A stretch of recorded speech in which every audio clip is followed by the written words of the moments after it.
The draft is over. No more talking about what could be. Instead, we can talk about what is. Boys and girls, let's ride.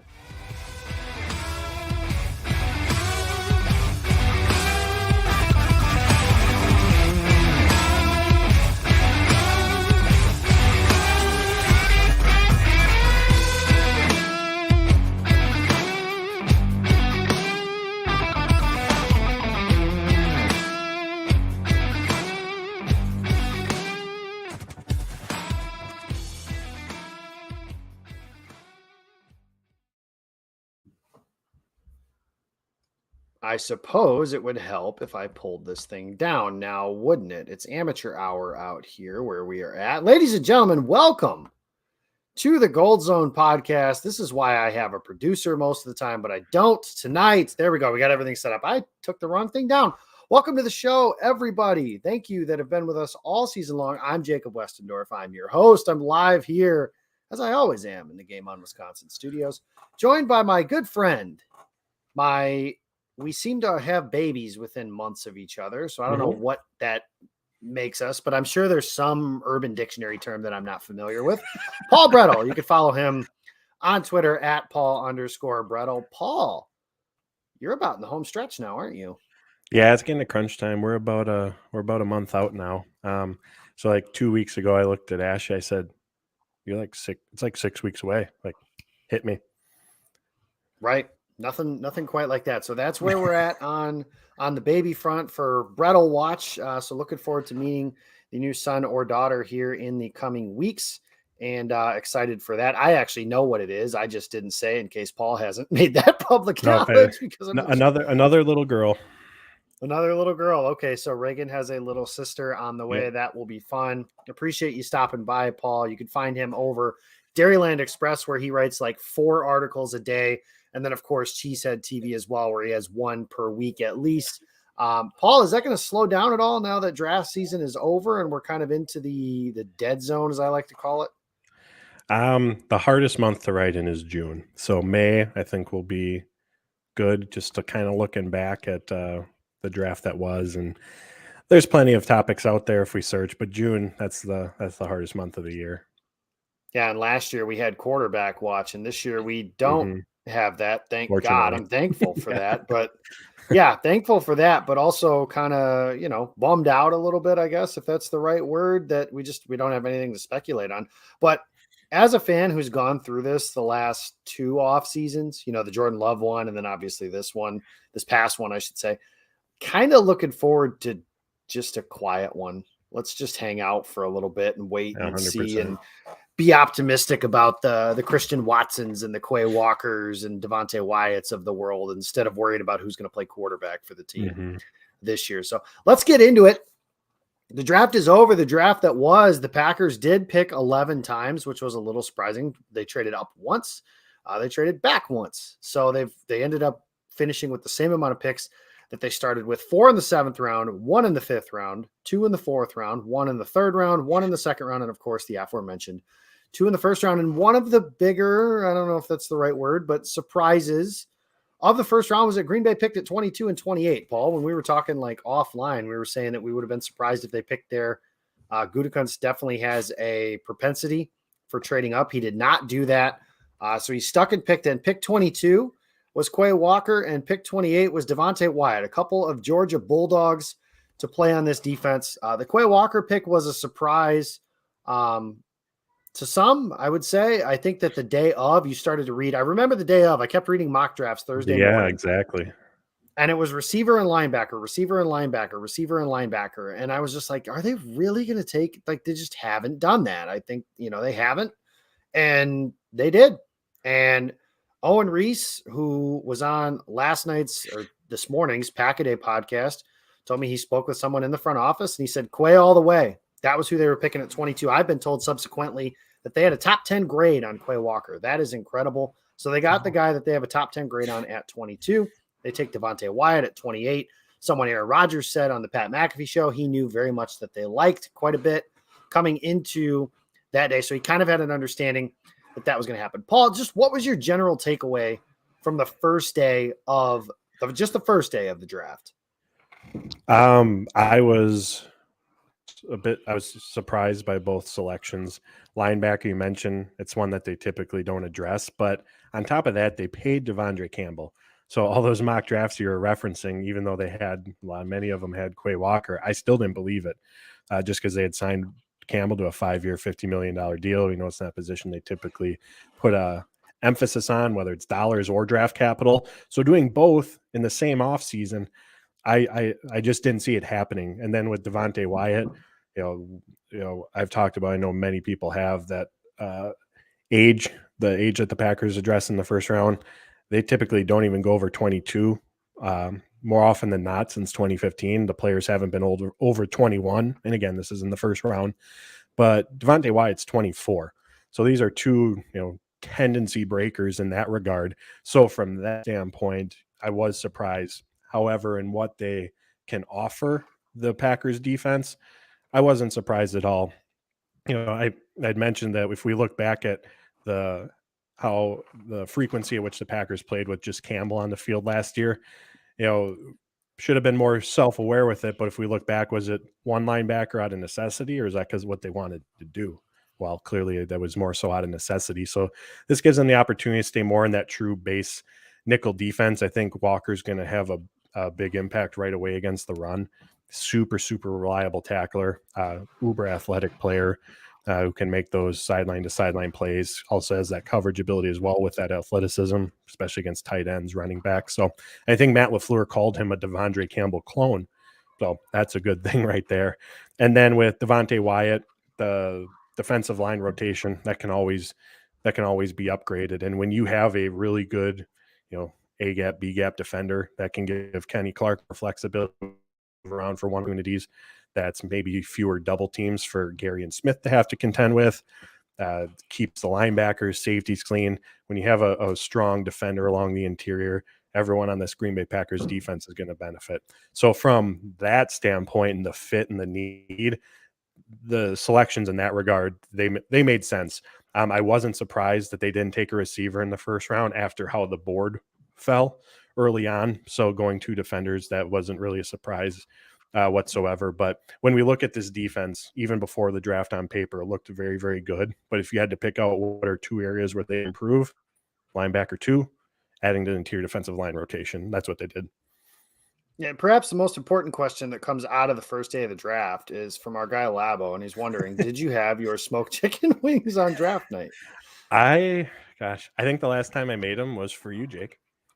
Oh, wow. Okay, so it's been far too long since that has happened, fall. is all I know. So that just means I need to, I think, last like late fall, early winter. Mm-hmm. I think it might have been the Rams game is the one that, or the Seattle, one of those two games sticks out in my head for whatever reason. But yeah, and the other point that, is here is that Gutekunst tried to trade up. He talked about the possibility of trading up and everything like that. But I'm with you. As soon as Jamison Williams went off the board, for me, that was the end of trading up for any receiver. And then when Treylon Burks went, it was like, okay, so they don't really need to take one at all in the first round. And we'll talk about this in just a little bit. And I think that's fine. And I do wonder just how different the discussion nationally might be if the draft went, Christian Watson 22, Devontae Wyatt 28, trade up for Quay Walker, or any order, but has Christian Watson as one of those first two picks, how different it might be.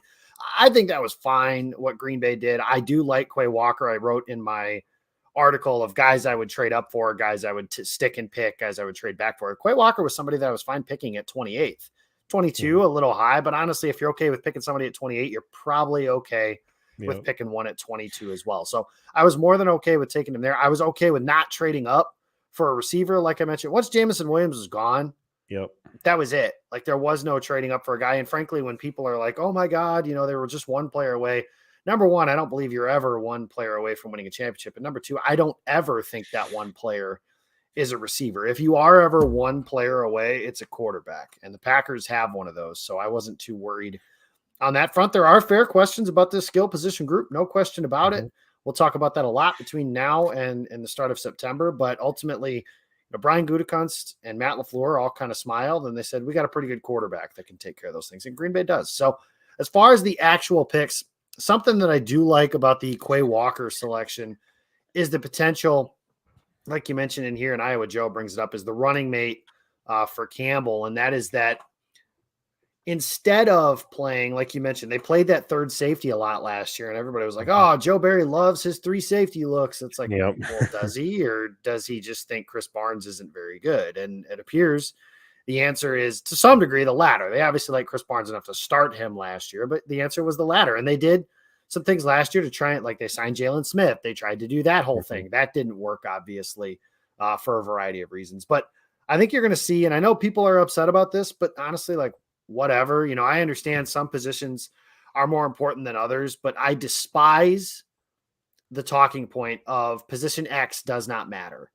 And I'm sorry, that's just not true. And would you rather have a good player at a position or a not so good one at a position? And the other line of thinking that I don't like, and I do want to talk about this, and I'll just say this first and foremost, I'm not picking on Peter Bukowski when I say this, because I know he's been under fire throughout some of the week for some of the things he said over the weekend, and those are his takes. But I don't like the notion of Team X won the Super Bowl and had bad linebackers. It's like those two things are true, but they're not related. The Packers didn't win or lose a Super Bowl the Chiefs in this case didn't lose the Super Bowl because they have bad linebackers. The Rams didn't lose the Super Bowl because they had bad linebackers. That's just a really odd way to look at it. And it also forgets that, like, Devin White's not as good as like some casual fans think he is, but he's a good player. And Levante David is a really good player. So the Bucs won a championship with one of the best linebacker rooms in the world. The other side of that coin is, if we're going to say bad linebacker meant winning the Super Bowl, well, can I do that with the 49ers then? They played in an NFC championship game and a Super Bowl with Jimmy Garoppolo. Do quarterbacks not matter too? Of course not, because we know that's the case. I just don't like the discussion point at all of this position, this player doesn't matter. And positional value, of course, like I would rather have a top 5 edge rusher than a top 5 run stuffing defensive tackle. Of course, I would rather have that.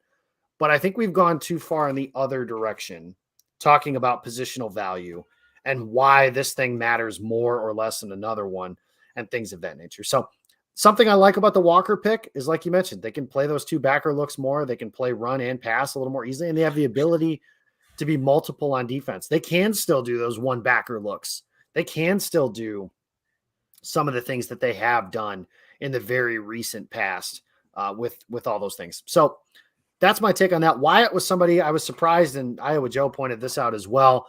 That was the red flags, and his age obviously was one thing. There is a history of family violence and a couple different things he talked about. Brian Gutekunst talked about how he stubbed his toe a couple different times, which I thought was a really funny thing or a funny way to phrase that. But the Packers are comfortable with the person.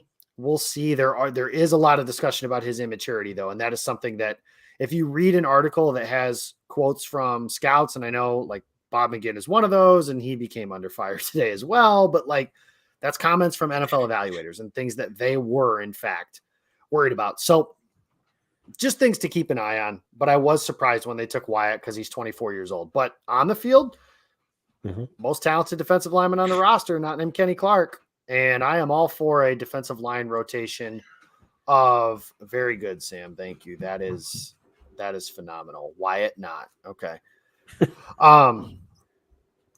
When you talk about this defensive line rotation, I say there's like some discussion now of like, I think you even wrote it in one of your articles this week, Paul, and that's Dean Lowry.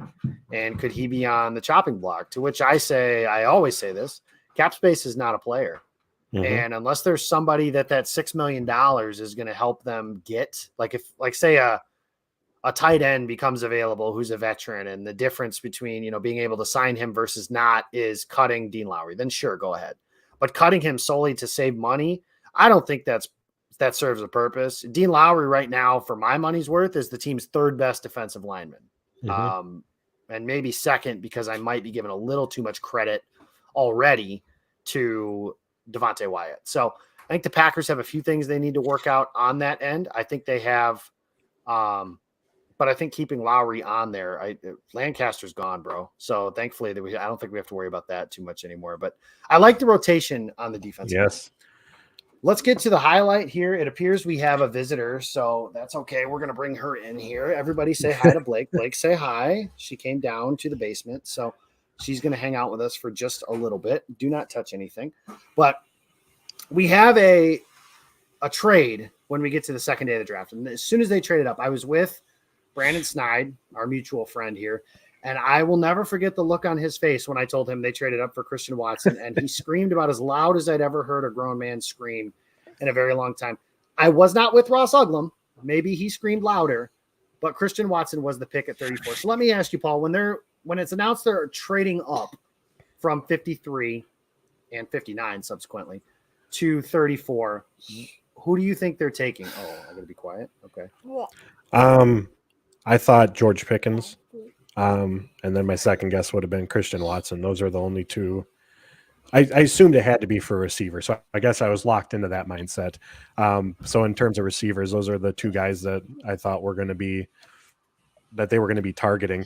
And in terms of what they traded away to move up, because I know a lot of those trade value charts say that they gave up more than they received, like specifically just talking about the draft picks.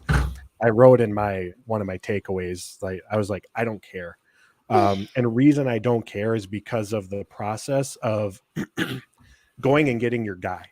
If there's someone that, fills a position in need and you believe can become, a game changer, which Christian Watson certainly has the ability to be. If we look at immediate short-term impact, it's going to be that vertical threat downfield, potential kick returner, someone that Matt LaFleur can use as the motion guy on gadget plays. He's going to have to develop into being the dude. You know what I mean? Like, it's 3rd and 6. You got to get 6 yards. He's probably not that guy week 1. Not that he can't make those plays occasionally, but in terms of being that guy, consistently, that's one of those things he's going to have to continue to develop with. But in terms of recognizing and trusting your evaluation and how you have players graded, if he's that guy for you, and he seems to be, because reportedly Green Bay also tried to trade a pick 32 with Minnesota to, I think, take Watson as well. They clearly love the guy. And if you feel that strongly about a player and the player that he can become, because again, that's what the draft is about, not who they are, it's who they can become. And in terms of ceilings among this receiver class, one of the highest, if not potentially, just given his athletic traits and size. So if you have that feeling about a player, go and get him. Again, I'm not worried about 20 points on a trade value. Also, as with Minnesota, maybe that was a divisional tax of, hey, we don't want to get your guy, but if you give us a little extra, we'll consider it. So in that regard, I had no problem with the move up. Again, Watson turns out to be is completely different from what we're discussing right now. But the trade, the move to go get the guy that you love, I'm all for it. I'd rather see that aggressiveness than fingers crossed, hope the guy we like falls to us. Yeah, and they've done that the last couple of years. And one guy who had a theory about the Packers maybe potentially trading up to go get their guy and maybe being a little more aggressive than what they typically have been in order to do that. Now, we thought they were going to do that on day 1. They didn't. They did it on day 2, and it was for a North Dakota Stater in Christian Watson. And Jacob Morley is on the scene now. So, Jake, we were talking about your move-up theory, basically, of the Packers maybe being a little more aggressive than they normally would be to make sure that they get their man. Do you think that's something that came into play with the Watson selection? Yeah, I think so. And first of all, how do I sound here, fellas? I am sitting in my classroom right now. As dumb as normal. So as dumb as normal. Good deal. That's what I figured. Voice is wonderful. Morley. Yeah, that's me.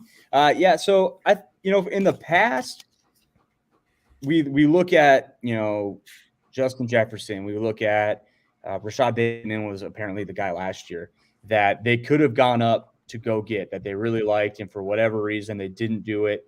And so I just think this year Goody was just like, hey, enough is enough. We are going to move heaven and earth to go get the guy that we want to get. And, just hearing what Paul said, like, I completely agree with that. Like, if you believe in this kid and if you think he is the next guy on your board, and if he is one of your 6 first-round graded wide receivers, which, by the way, he was, okay, like a little inside baseball there. When Aaron Rodgers said, I think they had 6 first-round grades on receivers, that is 100% Aaron Rodgers being Aaron Rodgers and kind of being like, haha, I know something you guys don't know.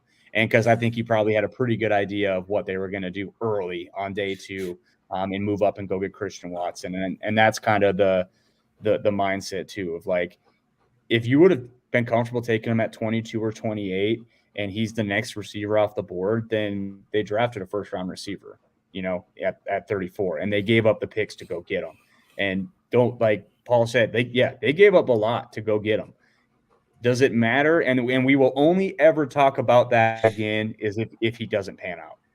Mm-hmm. If he's good, who gives a damn, right? Like, go, you got your guy. So I love it, man. I love that they went and just did it, because that's kind of what I think all of us were kind of campaigning for them to do, is like, go get the guy you want to get. Like you and Goody kind of does have the support of the fans, and which was kind of an odd sense on day 2 of the draft. I don't think we're always necessarily used to that, of fans being like, oh man, okay, so Watson was your guy. Okay, I trust you, and you better be right. Yeah, and that's the thing I did want to point out too, was whenever we talk about, oh, did they give up too much? Did they get fleeced? Like, guys, what did the Packers give up to trade up and get Jair Alexander? Do you remember? What was the exact pick? You don't remember? 7 and some 4th rounders, or who knows? Yeah, you don't remember. Why? Because Jair Alexander is one of the best cornerbacks in the NFL. That's why. It's going to be the same. If Christian Watson is good, it's all we're worried about. It's kind of the same discussion with like what we were talking about a little bit earlier with Quay Walker. Is anybody going to remember that Quay Walker was a linebacker they took in the first round, and you can't take a position with that kind of value in the first round? If he's good, no. If he stinks, then yeah, that might be a talking point, but that's going to be another discussion for a different day. My take on the receiver thing is pretty simple. And I kind of talked about it once once Jameson was off the board, no sense taking any. Once Treylon Burks was off the board, no sense picking a guy there. My thing is, like, I do wonder, what if Green Bay had been able to get up to 32 like they were trying to do the night before and take Watson? How different of a conversation are we even having at this point nationally about how the Packers didn't do enough, or they didn't do this, or they didn't do that? Or are we talking about it as like, oh, they went up and they got Aaron Rodgers some help. They did something for Aaron Rodgers. It's like, well, maybe. I mean, I wouldn't have moved up for Christian Watson that much like I have. I'm not surprised that the Packers did. That's clearly somebody that is like one of their types, and he's very height, weight, speed, high upside. Paul, you mentioned upside in this class. I think he has the highest upside of any receiver, maybe other than Jameson Williams. Like, that's the other one that comes to mind on that. Then that's a lofty comparison. There's differences, of course. Christian Watson's not that polished. He's not able to do some of the things that Jameson Williams can do on the field, but we'll see. Jacob, I'm actually going to push back on that. I think Christian Watson is more polished than what people give him credit for. I think he's going to surprise people just like he did at the Senior Bowl, coming in day 1 and like, oh, this guy can actually run short, intermediate, and deep routes. This guy actually is showing a better understanding of this offense than maybe what we thought. And Jameson Williams isn't going to play until October. But in any case, the thing that I think is worth talking about, and I've been talking about this as much as I can, because I think the next conversation with these young receivers is, man, what do we know about 12? He does not like throwing you the ball if you're not on the same page as him mentally.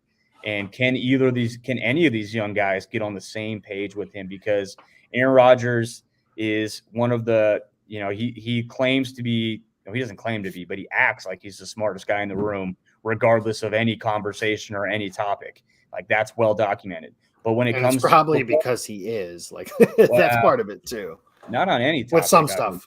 But football, that's what I was getting at. When it comes to football, that's accurate. Like, that is accurate when it comes to the game of football. He is the smartest guy in the room. So you better intellectually you better be able to play with him. You better be able to sit there on 3rd and 5 and realize that, they're sitting in coverage X, and my route concept is dictating that I do Z, but really I need to do Y because of that coverage.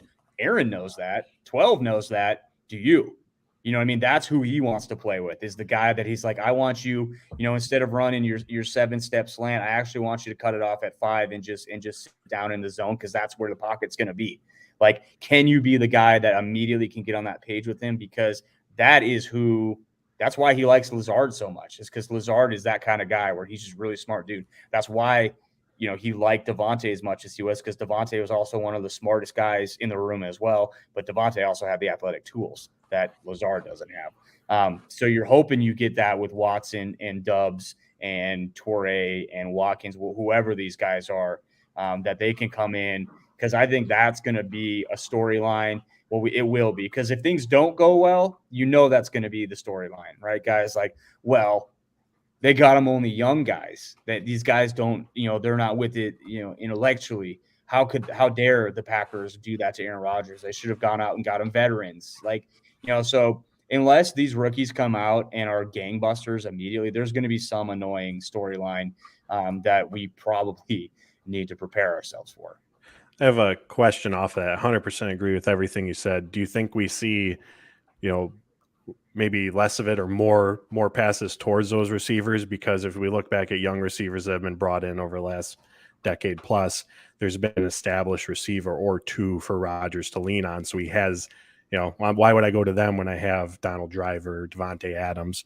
Whereas now you necessarily don't have that security blanket. And again, I don't have the answer, but just wondering what your thoughts are. Do we see maybe more of him guys early on, knowing that we got to get them reps in week 1, 2, 3, 4, because I'm going to need them come playoff time? That's a great point. Yeah. And we're fixing to find out, right? Because, whenever we've seen Rodgers in the past not have his guys, like the Arizona game last year was kind of, the Randall Cobb game where Cobb got 2 touchdowns and they ran the ball. There's the Aaron Jones game when they were down receivers or down Devontae. And we saw in each of those games, they did a better job, finding the matchups that they like with what they have. And I think we're going to see a season-long variation of that, where it's going to be a week-to-week thing. It might be, 1 week, A.J. Dillon gets 22 carries and carries the load for the team, and they win that way. There might be another week where Sammy Watkins, one of the 3 games, he's going to be healthy, he's going to be good. There might be another week where Watson shines, and you're like, that's why they drafted this kid. And then the next 2 weeks, he has 2 catches, So, like, I think it's the next evolution of Matt LaFleur's offense is the matchup game, is where can we win? With Devontae, Devontae can win anywhere and everywhere, and he's awesome. And you're better with that guy on your team, no doubt. But it still doesn't mean they can't be a really, really good offense without him. And I think we're going to see that sample this year. And that's a great point. It's like 12, you don't really have a choice. These are the guys that are going to be out there with you. Get them the ball, and with Watson, what I think will be interesting with him is the Packers get the ball to their receivers really easily sometimes. Like, I think some people forget about that. Like, they still run the slant flats concept more than anybody in the NFL. And that, that was the thing with Burks, that if they would have taken Treylon Burks, I would have said the same. Like, dude, just throw him those quick little flat screens and let him go to work. Do that 3 times a game. You can do that with Watson too. Do that 3 times a game. The thing with Watson, though, is you start squatting on that, or you start getting antsy with that, and he will absolutely destroy you over the top. So there's a path to him being successful just with a few different ways this early in his career. I mean, like, DK Metcalf still doesn't run a full route tree, and he's one of the most dominant receivers in the NFL. Guys that a guy that we are clamoring for in Green Bay. And I think Watson can win that way early in his career. Yeah, and like you said, that's the option they're going to have. The question that is fair about this group is going to be, okay, you got to play the matchup game. You got to scheme these dudes open, blah, blah, blah, blah, blah, all that stuff. And all that stuff's great. When it's 3rd and 5 late in the game, who's going to be the guy that they go to? Because those are plays that are designed for a player, not for a scheme or a specific play, so to speak. Players, not plays in that specific instance. So that'll be the part that's interesting. Christian Watson, I talked to Ross Uglum today, and I think on the mental side of things, he's certainly going to be able to do that.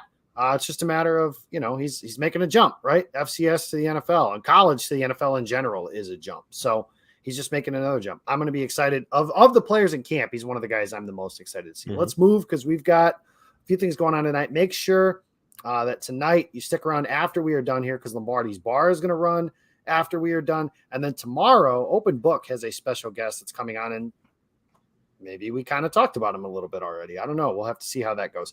Pick 3 in the 3rd round was Sean Ryan, the offensive lineman from UCLA. And then I'm going to go with the other 2 offensive linemen just to group them together. Zach Tom at pick 140 out of Wake Forest. And then in the 7th round, they took Rasheed Walker, the offensive lineman out of Penn State. So here's my big thing on that. That's very clear. Brian Gutekunst is going to take multiple offensive linemen in the draft more often than not. He's done 3 each of the last 3 seasons, and I am very interested to see how he continues to do these things throughout the year. But I think it's a big deal that Gutekunst has continued to reinforce those areas in the trenches. And Sean Ryan, to me, like, that was my favorite, and I really like Zach Tom too, but my favorite of those 3 is Sean Ryan, because I think he's a plug-and-play start guard like tomorrow. And he might end up playing tackle for them. I think they'll give him and Tom a chance to play in at tackle and not do it, essentially. But I think it was on your episode of Pack-A-Day, Morley, that Ross was talking about the size of Sean Ryan's backside.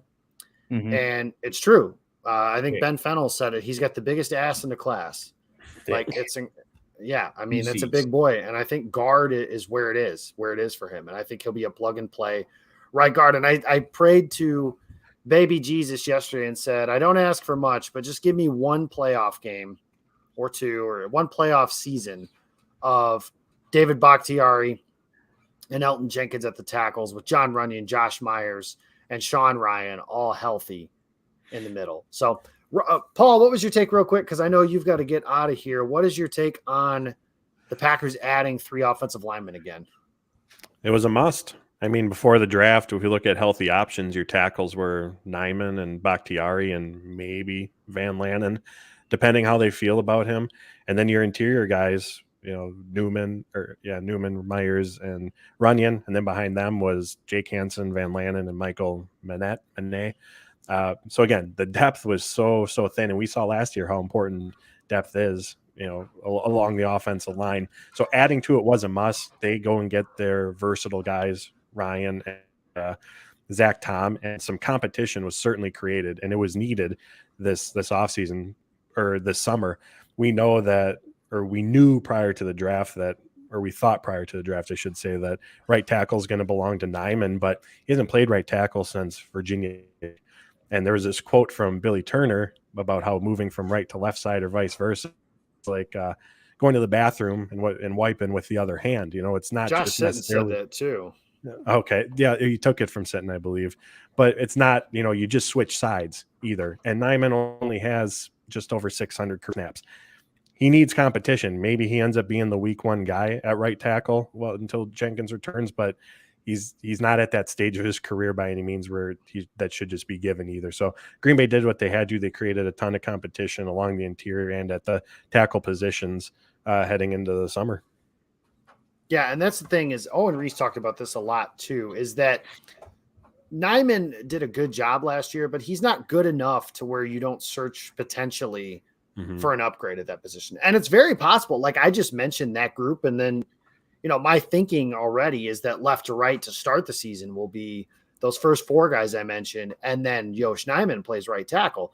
But it's certainly possible that from left to right, you go Bakhtiari, Runyon, Myers, Sean Ryan, Zach Tom, or, either way, one way or the other with those guys on that front. So I'll be interested to see how they play with those offensive linemen. We do got a question. I do want to address this real quick. It's a little bit after we started talking about the receiver stuff, but we'll transition to Romeo Doubs here in a minute so it works. But is Green Bay bringing in another veteran receiver? I don't think so. The other day I did a way too early 53-man roster prediction, and I kept 7 receivers, and that includes Samori Toure in that group. They may only keep 6. Toure could be somebody that could easily sneak through the practice squad. But if they bring in a veteran receiver, you're talking about, if they keep 7, then it's very simple. Cut Toure, like I said, and bring them in. But if they're only keeping 6, because they got to keep somebody else somewhere else, now you're talking about having to potentially cut Amari Rodgers. That's not something that we've got to be able to, that I don't think that's something they're going to be able or willing to do in that part. Plus, not just that, but as far as the veteran receivers go, Odell Beckham, knee exploded. Julio Jones, old. Will Fuller, old, or not really old, but injured. And they've had chances to acquire him before and haven't. And I don't know. I don't know who you're going to bring in that's this massive difference maker, unless there's an unforeseen trade opportunity that we just don't know about yet. And that certainly could be something that does happen, but I just don't think it's going to.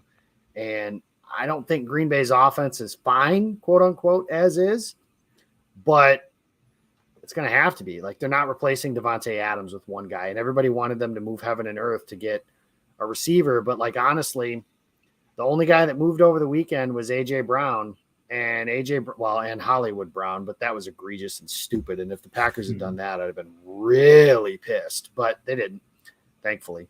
The only guy that moved was A.J. Brown, and the Packers probably weren't going to be able to acquire A.J. Brown with the draft capital and the contract extension that came from that with the Philadelphia Eagles. So shout out to them Birds, though. They're going to win the NFC East. Go ahead and write that down right now. The Philadelphia Eagles are going to win the NFC East. But anyways, Jake, that gives me to the transition to your guy, my guy, and the guy who clinched the snake draft for me and earned me a couple of boxes of Built Bars, Mr. Romeo Dubs out of Nevada. And I think at minimum, here's my thing with him.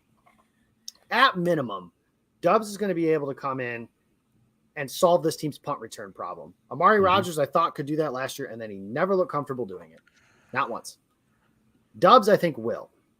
And then you add in that he could be the team's kickoff returner. I know I talked to Ross Uglum earlier today, and he thinks it's going to be Christian Watson. He was an All-American doing so in North Dakota State. But I do think Dubs, however you pronounce his name, somebody told me the other day, and I already forgot, is going to be able to do that. I think that's the way that it's going to go with the Packers with their kickoff and punt return situation. But he's a little more than just that, huh? He can do a few more things besides win Built Bars and return punts. Yeah, you know what really kills me about the snake draft is you took two guys. You just drafted better than me. You know, like you took two guys that, like, before the draft, I'm on record saying I think Romeo is, like, I think it was Zach Cruz that tweeted, like, if there's one guy that you think is going to be a Packer, like your life depended on it, I said Romeo Dubs. I think it's Daubs. And then Zach Tom was the other guy that, like, I forgot he was in the draft because I just already thought he was in the Packers locker room. Like, that was I drafted him first overall, by the way. That was a great pick. I drafted Zach Tom first overall. Because that was the guy that all of us were like, dude, he's a Packer. Like, he is a Packer. He fits everything they like and everything they do. So great job. Good on you. I'll send those built bars your way. I can't really promise the same for Uglum. Who knows if Russ Uglum will come through on that. But I'll be surprised if Ross even remembers that was a thing that we did. Yeah, I'm sure he doesn't. But I'll send you some cookies and cream. Will be on your way. Okay, that's coming in the mail. But I forgot what the question was. Romeo. Oh yeah, what can Romeo do? Yeah, I think he's a punt returner. I think it is funny because I think if you would do, like, we like to say, like, discount versions of guys, and I think Romeo in a lot of ways is a discount version of Watson because you look at what he is going to be able to come in right away and do, and it's a lot of vertical stuff. So I think a lot of vertical stuff, and then with the idea of he might be a better route runner from Jump Street than he was given a chance to be in college. And I remember Romeo at the Senior Bowl, like, he had a nice week, and I think he kind of surprised some people, and he was picking up some steam, and then he got hurt and couldn't test and couldn't do all this other stuff. And I'm going to say this because I was on another podcast today, and the person told me that, like, has there been stuff floating around? Like, did he have, like, a weird pro day or something, like, where he had, like, an anxiety attack or, like, something odd? Have you guys heard anything like that? Like, Bob McGinn, it was in Bob McGinn's article today where they said that somebody told him at the Senior Bowl he had a anxiety meltdown, which, by the way, incredibly inappropriate. Yeah, to report that without, like, several bits of confirmation on that, first of all, and also without any context. and yes, without any context at all. So, like, basically in the article, McGinn calls Dobbs a mental midget, for lack of better phrasing, because of that. And I think this words it really well. Listen, Bob's been doing this a long time. I grew up reading Bob McGinn. At some point, it's time to put the pen down, and I think it's time to move on. There was a time and place where Bob McGinn was kind of the authority on draft things, and that was a really long fucking time ago. That time and place probably has passed, but yeah, I don't like that that's published, especially in today's NFL. And I will say, if that is something, if Romeo struggles with anxiety or whatever, one, that's not weird at all anymore. you know, like in an NFL locker room, like a lot of those guys struggle with that stuff. He's going to have so much pressure on him. And 2, he is in the best damn place he could have landed, because Green Bay does such a good job with those guys and their mental state. I know for a fact we've talked to guys on the team that, and I know, you know, like Sternberger, I know he won't mind me sharing this. Just last year, you know, when he was still with the team and he went through his issues, I think it might have been this very podcast that he came on and talked about how how LaFleur has set up that culture there, that if someone is struggling with something mentally, like they pick you up and they kind of wrap their arms around you and make sure like, hey, you're not alone in this. And we care about you, like the holistic approach to, like, you are not just a piece of meat football player to us. We care about you as a human being, and we want you to be successful here on the football field for us, but we also want you to be successful in your personal life, in your relationships, and all that stuff. Like they look at it from a top to bottom approach. And like, if you can't play, are they going to keep you around? No, but it is a business, and they know that like there is stuff that goes on outside of what goes on at 1265 Lombardi. So 1, that's a bullshit thing to say in an article. And 2, I hope he comes in and is just awesome now because of that too. But so that's where that came from. So we can discredit that. But who he is as a player is someone that I've tweeted this. I think when people see him in person, they're going to be like, damn, like this guy's big. Like I remember that was the talk at the Senior Bowl. Like, is this a tight end? Well, he doesn't move like a tight end. He moves like a receiver. Oh, he is a receiver. Like he is a big, you know, muscle on top of muscle type guy that I think he's got a lot of snap in his routes. When you watch him kind of snap off his routes, like it's pretty nice. And so like I think you look at that and say, and they even talked about it when they drafted him. Like we think he can really get there as a route runner, and I think he can as well. Now the coming from that air raid type offense, like it's going to be a steep learning curve coming to the NFL. Like that's usually where we don't really get to know what's going on behind closed doors with like, can they get to that point?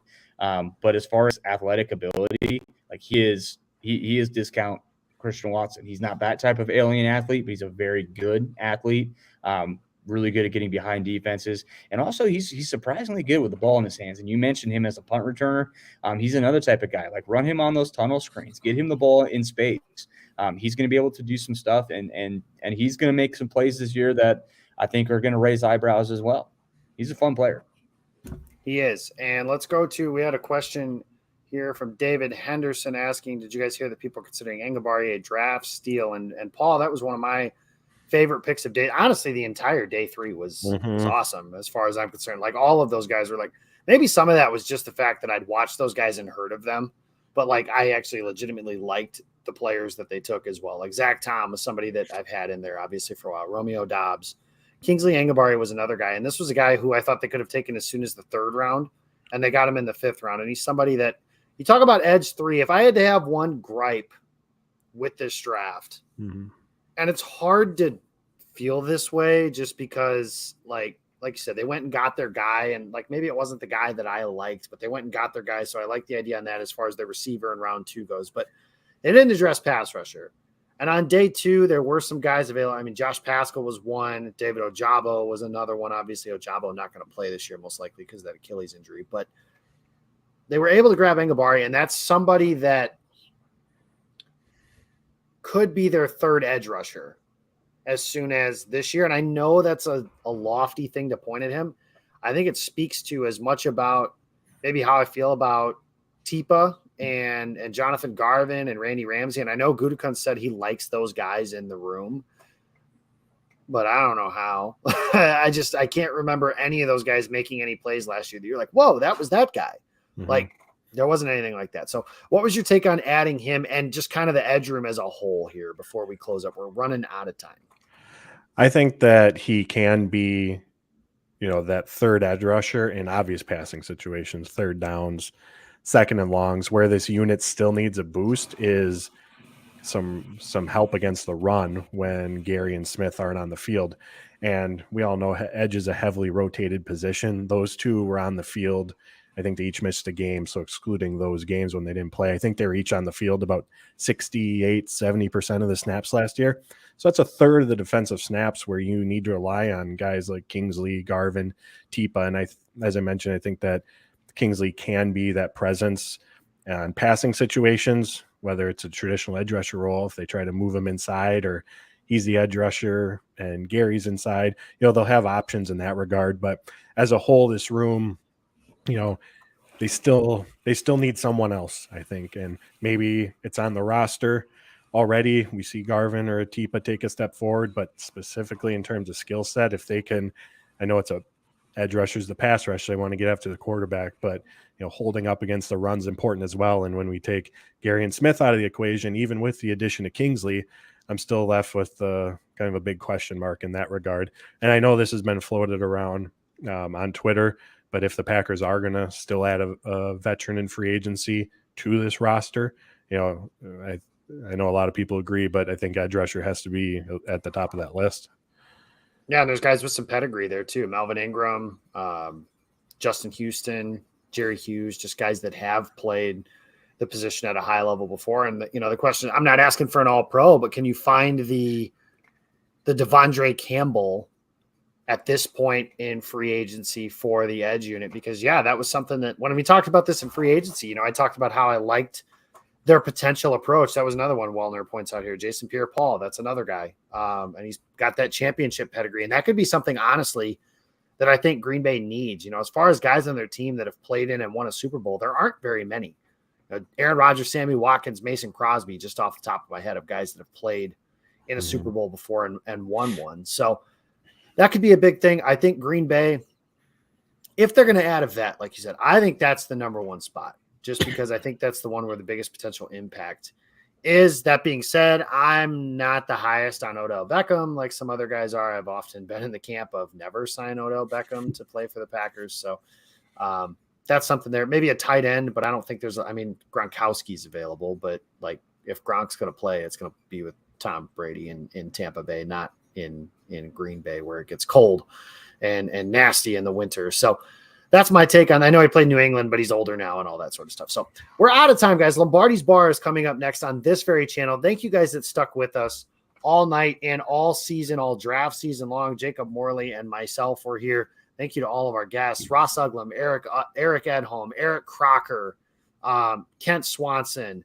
There's Jake. Help me out a little bit here. There's some other guys that we've had on here as well. I know that I can think of, but wow, you're not doing a very good job with giving me that look. Paul Brattle, Brendan Dwerzinski, Mike Kawano. I said Eric Crocker. Just there were so many people that we were able to get on through this cycle. Had a lot of fun with it. Look forward to doing it next year. Looking forward to a nice, quiet off season. Like I mentioned before, it cannot be worse than it was this time last year. And then hopefully this time next year, we're talking about the Packers picking 32nd in every year. And to which point I could sit here happily and say on every show that this is awesome. I love the draft, but I also kind of don't really care who they pick because trophies are a whole lot of fun.